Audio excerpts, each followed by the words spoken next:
Oh my God, no, we didn't.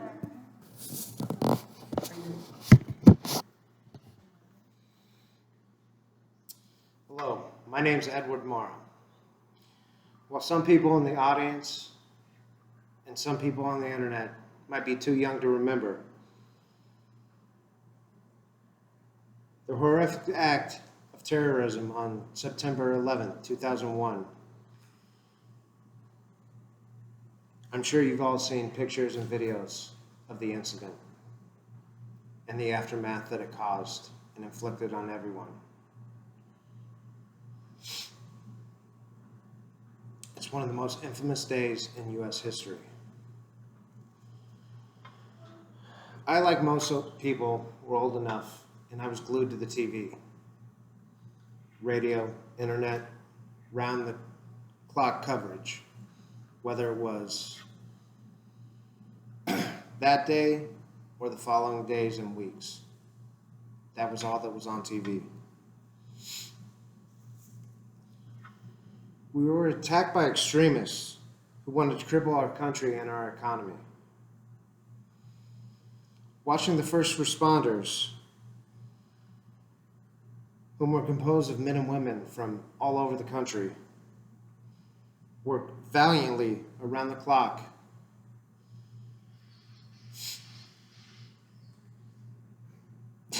to scour the rubble of the World Trade Center of those who weren't lucky enough to make it out alive and search for survivors. Not only bearing hefty loads of concrete and steel upon their backs, but something much more enormous. They carried this whole country. The first responders picked everyone up in the United States from a sinkhole of shock, despair, and misery. And thus, we are here today because the first responders and victims of this tragedy need us to help them out, not only today, but from every day forward. I'm here today to persuade you that the U.S. Congress needs to pass the 9/11 bill for every victim, whether first responder or a victim. Although most of us know what the terrible acts of 9/11 were, we may not know what the 9/11 bill for victims consists of or does for the victims and first responders. One of the things it does is aid in recovery from illness and loss of work due to the horrific tragedy. It also helps the fallen victims and their families, whether through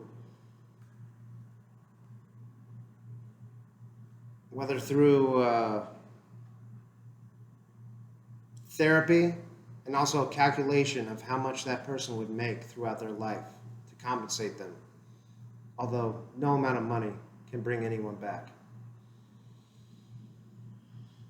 It helps survivors and their families. Medical bills, therapy bills, everything. Rachel Zieg Owens of The Lancet in 2011 came up with a stat that 1 out of 10 every first responders will develop cancer throughout their lifetime, as opposed to 1 out of every 19 non-first responders that will develop cancer. In January 2013, Science News states that thyroid, prostate, and blood cancer are the main cancers caused by the horrific day. In 2013 alone, almost 10,000 people were diagnosed with cancer from this tragedy. That's almost 15 to 20 cases a week, new, every week for a fiscal year. An NYPD sergeant spent 340 man-hours at Ground Zero. Later, he contracted cancer of his tongue. He had to have a third of his tongue removed and go through radiation therapy. After radiation therapy, he needed to have reconstructive jaw surgery because of the effects of the radiation. I don't know how many of you have dealt with cancer, but I've dealt with 3 issues, close friends and family, and it's horrific. Not only does it touch the person that's diagnosed, but it touches everyone around them. It ruins lives. It's sad to sit there and watch someone wilter away in misery and pain. The physical ailments also brought mental ailments, dealing with ongoing surgeries and therapies. For some, there wasn't any physical therapies, just mental ones. The Journal of Traumatic Stress in 2010 wrote how major depression and anxiety from PTSD, known as post-traumatic stress syndrome, caused debilitating daily functioning to individuals. Some scars you just can't see.